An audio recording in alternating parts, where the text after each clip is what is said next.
اعوذ باللہ من الشیطان الرجیم بسم اللہ الرحمن الرحیم واعتصموا بحبل اللہ جمیعا ولا تفرقوا تم اللہ تبارک و تعالیٰ کی رسی کو مضبوطی سے تھامو سب مل کر، ولا تفرقوا اور تفرقہ بازی مت کرو، گروہ بندی مت کرو۔ تو مسلمانوں کو باہم اتحاد اور اتفاق قائم رکھنے کا حکم دیا ہے اللہ تبارک و تعالیٰ نے، اور یہ کسی بھی قوم کی بقا کے لیے، ترقی کے لیے ایک ضروری امر ہے کہ ان میں آپس میں اتفاق اور اتحاد ہو۔ فرد قائم ربط ملت سے ہے تنہا کچھ نہیں، موج ہے دریا میں اور بیرونی دریا کچھ نہیں۔ تو اتحاد یہ ضروری ہے، اور اس اتحاد کا نسخہ بھی اللہ تبارک و تعالیٰ نے دیا ہے، اور وہ ہے تقوی، اللہ کی رسی کو مضبوطی سے تھامنا۔ اللہ کی رسی سے مراد قرآن مجید۔ نبی اکرم صلی اللہ علیہ وسلم نے فرمایا، کتاب اللہ هو الحبل الممدود من السماء الى الارض۔ قرآن مجید ایک رسی ہے جو آسمان سے زمین تک لمبی ہے۔ تو یہ اللہ تک پہنچانے کا اور اللہ کے ساتھ تعلق کا ایک ذریعہ ہے۔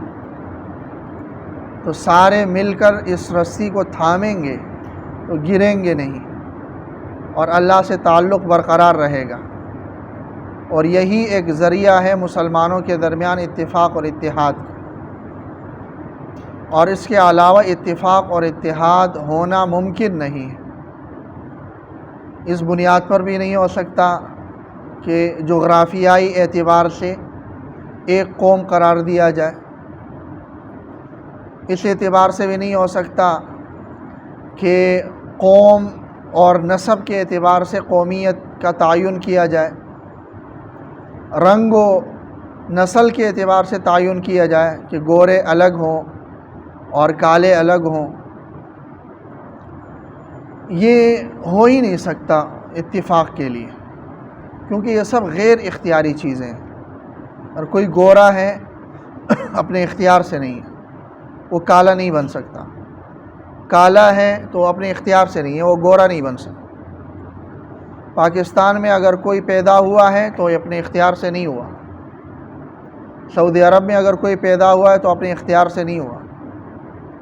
اس لیے مسلمانوں کے لیے نقطۂ اتحاد دین ہے، ایک اللہ، ایک رسول اور ایک کتاب، یہ ایک نقطۂ اتحاد ہے، اور اسی بنیاد پر پاکستان وجود میں آیا، کہ یہی کہا گیا کہ ہندو اور مسلمان ایک قوم نہیں ہو سکتے، دو قومی نظریہ، ٹو نیشن تھیوری، کہ یہ ایک نہیں ہو سکتے۔ ہندو الگ قوم ہے اور مسلمان الگ قوم، یہ دونوں ایک نہیں ہو سکتے۔ ہم یہ نہیں کہہ سکتے کہ اس خطے میں رہنے والے جتنے بھی ہیں وہ سب مل جل کر رہیں گے اور وہ ایک ملک میں رہیں گے، یہ نہیں ہو سکتا، وہ مل جل کر نہیں رہ سکتے۔ لہذا مسلمانوں کے لیے الگ ملک ہونا چاہیے۔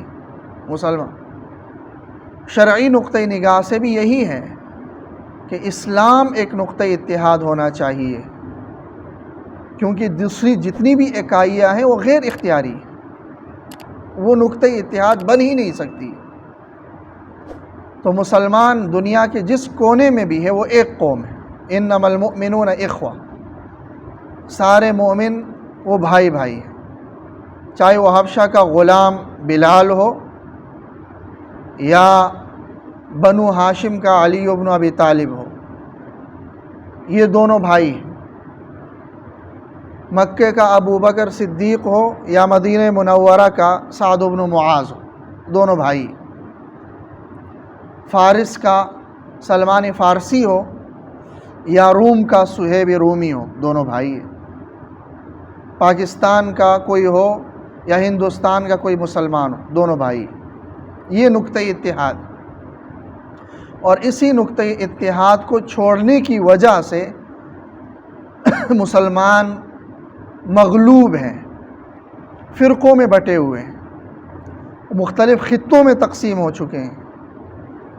پاکستانی کہہ رہا ہے کہ میں پاکستانی ہوں، عرب کہہ رہا ہے میں عرب ہوں، سعودی عرب والا کہہ رہا ہے میں سعودی ہوں، ایرانی کہہ رہا ہے میں ایرانی ہوں، اور ترکی کہہ رہا ہے میں ترک ہوں. اپنی قومیت کے اندر بٹے ہوئے ہیں. افغان کہہ رہا ہے میں افغان ہوں. نہیں، یہی مقصود فطرت ہے، یہی رمز مسلمانی، اخوت کی جہانگیری، محبت کی فراوانی. بتانے رنگ و بو کو توڑ کر ملت میں گم ہو جا، نہ تو رانی رہے باقی، نہ ایرانی نہ افغانی.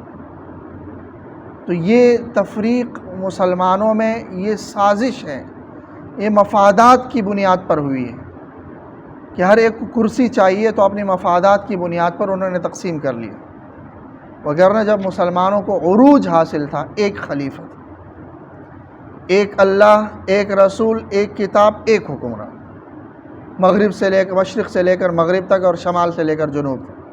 ابوبکر صدیق رضی اللہ تعالیٰ عنہ حکمران پوری اسلامی قوم کا، پورے مسلمانوں کا. عمر فاروق 22 لاکھ مربع میل کا تنہا حکمران ہے جہاں مسلمان رہ رہے، پورے امت مسلمہ کا واحد حکمران. عثمان غنی، علی المرتضیٰ، معاویہ بن ابی سفیان، عمر بن عبد العزیز، یہ پورے امت مسلمہ کے واحد حکمران تھے تنہا. لیکن پھر یہی ہوا کہ یہ فرقوں میں بٹ گئے، مفادات کی بنیاد پر اور غیروں کی سازش کی بنیاد پر. قرآن یہ کہتا ہے کہ سب نے ایک ہونا ہے، متحد ہونا ہے. قومیت کی بنیاد اسلام، جو مسلمان ہیں وہ ایک قوم ہے، الکفر ملت واحدہ، اور جو غیر مسلم ہے وہ الگ قوم، اسی بنیاد پر. تو یہ اللہ نے نقطۂ اتحاد قرار دیا کتاب اللہ کو.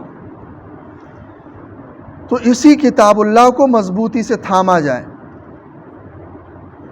ظاہر ہے کہ پھر کچھ لوگ یہ اعتراض کرتے ہیں کہ قرآن مجید کی تو ہر ایک عالم الگ الگ تشریح کرتا ہے، ہر ایک کی انٹرپریٹیشن جو ہے نا مختلف ہے، تو ہم کس کی مان لیں؟ یہ بھی ایک بہانہ ہے، شیطان کا ایک دھوکہ ہے. یہ تو ہوتا ہے دنیاوی قوانین کے اندر. آپ دیکھ لیں، اسی ملک پاکستان کے قوانین کے اندر آپ دیکھ لیں، ایک ہی کیس ہوگا، سیم کیس ہوگا، ایک جج کے پاس الگ فیصلہ ہوگا، دوسرے جج کے پاس الگ فیصلہ ہوگا. ایک وکیل اس کی ایک طرح سے تشریح کرے گا، دوسرے وکیل دوسری طرح سے تشریح کرے گا. ہزاروں کالجز ہیں، لا کالجز، جو وہ پڑھا رہے ہیں اور وہ سمجھانے کی ہر ایک کوشش کر رہا ہوتا.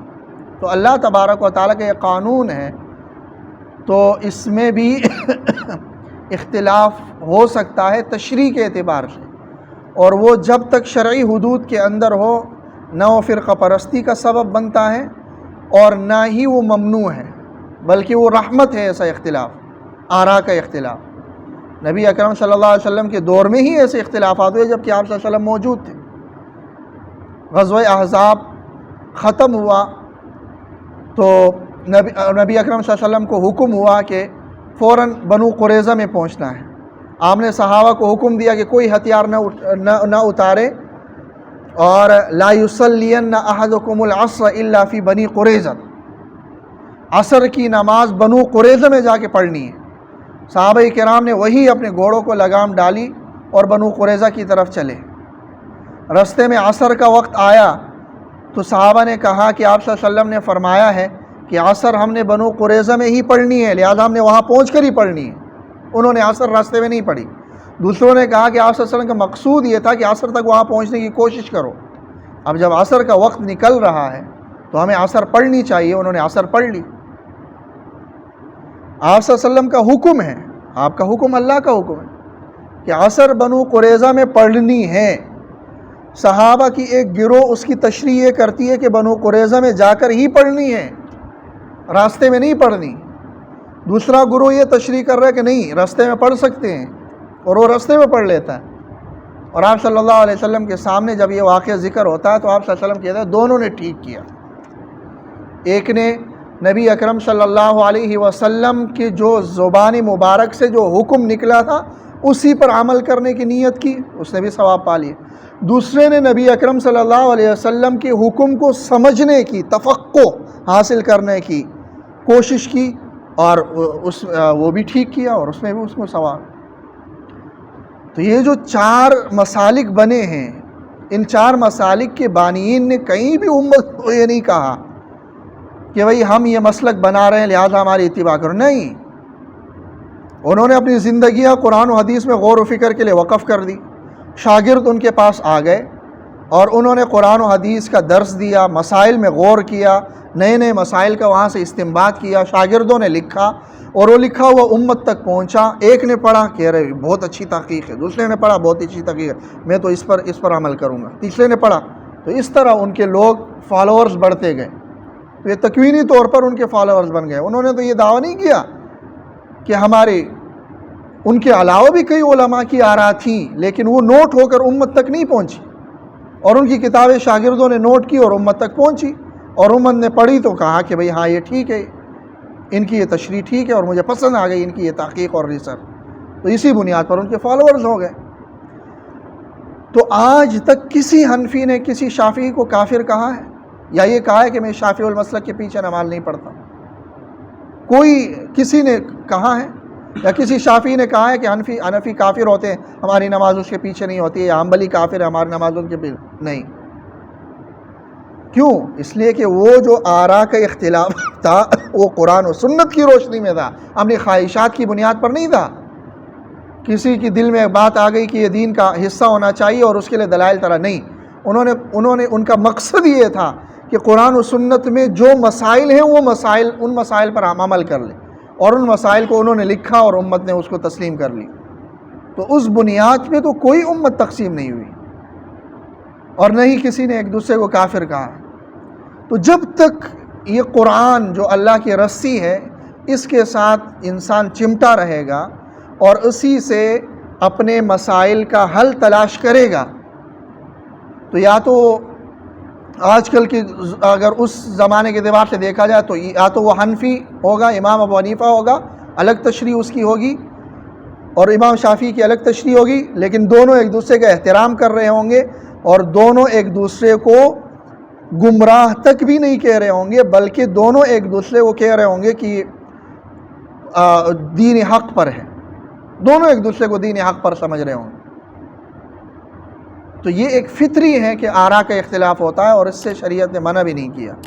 تو اس بنیاد پر قرآن مجید کو چھوڑ دینا کہ ہم کس کی بات کو مان لیں، کون سے عالم کی بات کو مان لیں، جس عالم پر یا تو خود سیکھ لو، یا جس پر آپ کا اعتماد ہے۔ جس طرح دنیا کے دوسرے امور میں آپ یہ کرتے ہو کہ ایک ہی بیماری میں ایک ڈاکٹر ایک نسخہ تجویز کرتا ہے، دوسرا ڈاکٹر دوسرا نسخہ تجویز کرتا ہے، تیسرا ڈاکٹر تیسرا نسخہ تجویز کرتا ہے، لیکن کبھی آپ نے وہ نہیں کہا کہ میں ڈاکٹر کے پاس میں نہیں جاؤں گا، ان کی تو کوئی بات ہی ایک نہیں ہے، بیماری ایک ہی ایک نسخہ دے رہا ہے، دوسرا نسخہ دے رہا ہے، تیسرا نسخہ دے رہا ہے۔ یہ آپ کرتے ہی نہیں ہیں، علاج نہیں چھوڑتے ہیں آپ۔ ایک ہی انجینئر ایک کا ایک طرح سے ہوتا ہے نقشہ، دوسرے کا دوسری طرح سے ہوتا ہے، تیسرے کا تیسری طرح سے ہوتا ہے، لیکن کبھی آپ ان کے پاس جانا نہیں چھوڑتے۔